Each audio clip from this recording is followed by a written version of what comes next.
Exams को 30 days बचे हैं. Here are few things you have to take care about.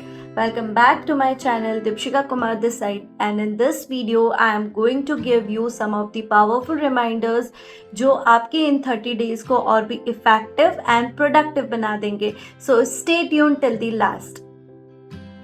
So the first powerful reminder is reverse timetable. अब reverse timetable का मतलब क्या? Reverse time table का मतलब है plan your 30 days backward from the exams. Exams को आज से 30 डेज बचे तो फर्स्ट पेपर के लिए बी इट 5 to 6 डेज आप रिजर्व करके रखिए.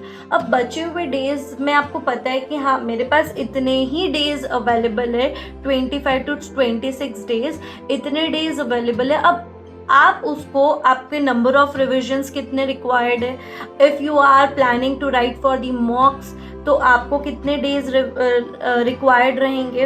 अगर कोई वीकर सब्जेक्ट है आपका तो उसको कितना टाइम देना है. स्ट्रॉन्गेस्ट सब्जेक्ट में और कौन सी चीज़ें हैं जो आप और इम्प्रूव कर सकते हैं ताकि आपका एग्रीगेट बन जाए. तो ये सारी चीज़ें आप ऐसे प्लान करिए कि 5 to 6 डेज आपने फर्स्ट पेपर के लिए निकाल दिए और रिमेनिंग डेज में आपको क्या क्या चीज़ें करनी है, कितने डेज अवेलेबल है, उसके हिसाब से प्लानिंग करिए. जब आप सीधा सीधा चलते हैं ना, लाइक मेरे को इतने डेज मुझे एक सब्जेक्ट को 4 से 5 दिन देने हैं और फिर आप मल्टीप्लाई बाय 4, 5, 6 सब्जेक्ट करने जाते हैं तो आपको पता चलता है कि दिन ही नहीं बचे हमारे पास. तो इससे क्या होता है, डीमोटिवेशन होता है, सेल्फ डाउट होता है कि whether I will able to achieve और नॉट. तो रिवर्स टाइम टेबल अब वो पीक टाइम है जब आपको ये स्ट्रेटजी अडॉप्ट करनी पड़ेगी. आप अपनी प्लानिंग को रिवर्स तरीके से करिए.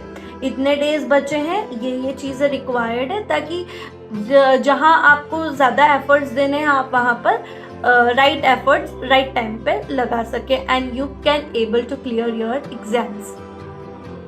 The second powerful reminder is the balance between weak, strong and high weightage topic. अब क्या होता है, आपको अब इस टाइम तक तो पता चल गया होगा कि ये आपका स्ट्रॉन्ग सब्जेक्ट है या आपका वीक सब्जेक्ट है.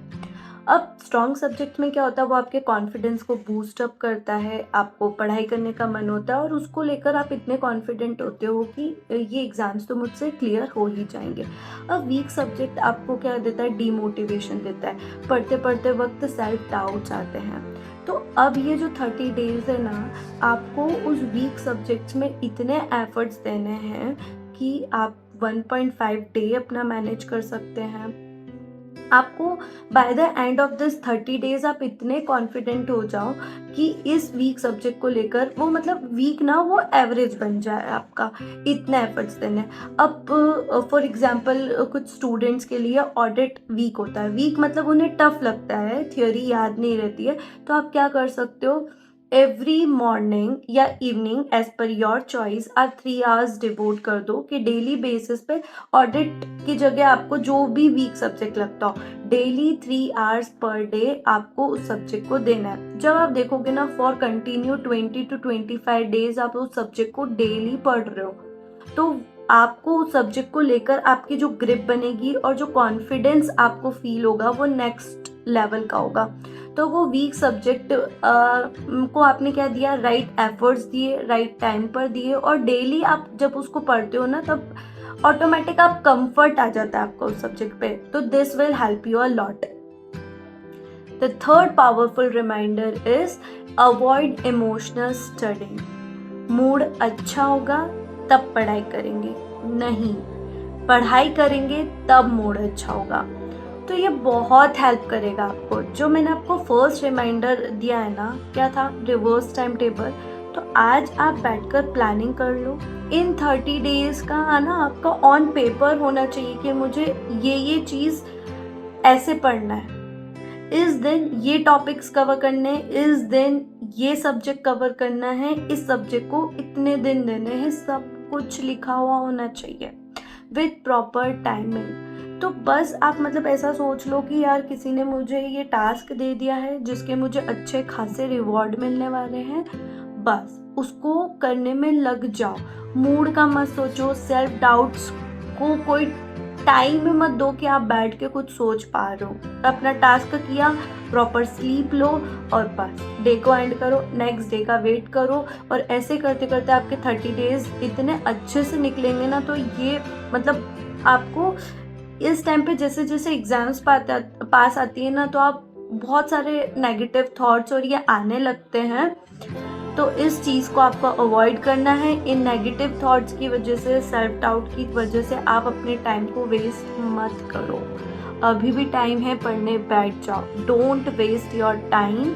आप पढ़ेंगे ना तो ऑटोमेटिक आपका मूड अच्छा हो जाएगा। सो यस, ये आपको याद रखना है। The fourth powerful reminder is no comparison, only execution. अब आपने प्लानिंग कर ली है, इमोशनल स्टडिंग को अवॉइड कर लिया, तो अब कंपेयर ही नहीं करना है कि उसका कितना हो गया है, मेरा तो हुआ ही नहीं, उसने 4-5 रिविजन्स कर लिए, मेरे तो सिर्फ 2 ही रिविजन हुए, 1 ही रिविजन हुआ। No, quality matters over quantity. हो सकता है ना कि वो क्वांटिटी वाइज रिवीजन कर रहा हो, उसकी इतनी अच्छी क्वालिटी ना हो रिवीजन की, और आपने बहुत अच्छे से रिवीजन किया है। तो किसी से इस टाइम पे मत कंपेयर करो। आपको अपनी स्ट्रेटजी पे, अपनी प्लानिंग पे कॉन्फिडेंट फील करना है। बिल्कुल भी किसी भी तरीके से एक दूसरे से कंपेयर नहीं करना है। हाँ, हेल्दी कंपटीशन हो सकता है अगर आप उस चीज़ में बिलीव करते हो और उस चीज़ को अच्छे से समझते हैं कि हेल्दी कंपटीशन, हेल्दी कंपैरिजन क्या होता है।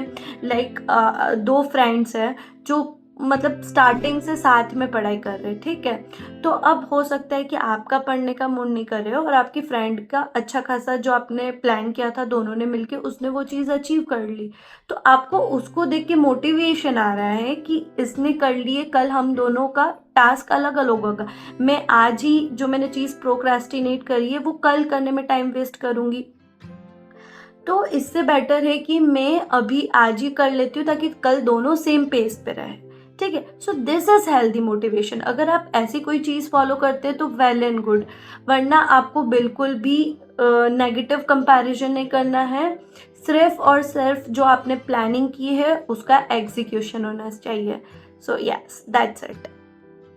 The fifth powerful reminder is don't forget to give yourself 10 minutes to meditate, deep breathings, या फिर आप बैठ के कोई मोटिवेशनल सॉन्ग सुन रहे हैं, या फिर बी इट हनुमान चालीसा, मतलब कुछ भी।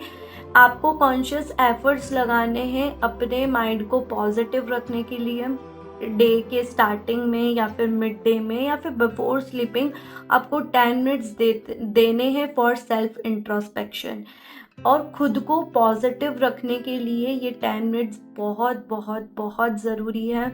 यहाँ पर आप अपनी स्पिरिचुअल प्रेयर्स कर सकते हैं, मेडिटेशन कर सकते हैं, थोड़ी बहुत एक्सरसाइज वगैरह हो गई, ताकि आपको ऐसे बॉडी आपकी जाम ना लगे आपको। तो यस, आपको 10 to 15 मिनट्स देना ही देना है। It will help you, okay. So the sixth, the last and the most powerful reminder is plan the timing of those 3 hours। जो 2 से 5 बजे का टाइम होता है ना, यहाँ पर आपके माइंड को अभी से पता होना चाहिए। आदत नहीं है तो डाल लो। 2 से 5 बजे के बीच में सोना नहीं है, कुछ और एक्टिविटी नहीं होनी चाहिए। सबसे ज़्यादा मैं तो बोलती हूँ जो सबसे टफेस्ट सब्जेक्ट लगता हो ना, उसको उठा के बैठ जाओ, ताकि आपका माइंड को है ना वो मतलब वो इमोशन, इस टाइम पे आपको कैसे इमोशंस और कैसे प्रेशर को हैंडल करना है ना, आपके माइंड को पता रहे कि इस टाइम पे भाई जो आज से 30 दिन बाद 30-35 दिन बाद जो भी मेरे एग्ज़ाम्स होने वाले हैं ना, मुझे इस टाइम पे बहुत प्रेशर आने वाला है। वो 3 आवर्स को इस टाइम ऐसे ऐसे मैनेज करना है। तो अभी से अपने माइंड को आदत डाल लो। I am not telling you to change your body clock. अगर आप नाइट पर्सन है, आप तब बहुत प्रोडक्टिव रहते हैं, आप मॉर्निंग पर्सन है, आपको मॉर्निंग में पढ़ाई अच्छी होती है, तो वो रखिए। I am not telling you to change that. मैं बस इतना बोल रही हूँ, जो 2 बजे से 5 बजे का टाइम है, यहाँ पर आपको बहुत इफ़ेक्टिव रहना है। आपके माइंड को पता होना चाहिए कि ये दिन का वो टाइम है जब मुझे सबसे ज़्यादा चलना है। सो यस, इस चीज़ को याद रखना है आपको, बिल्कुल भी भूलना नहीं है।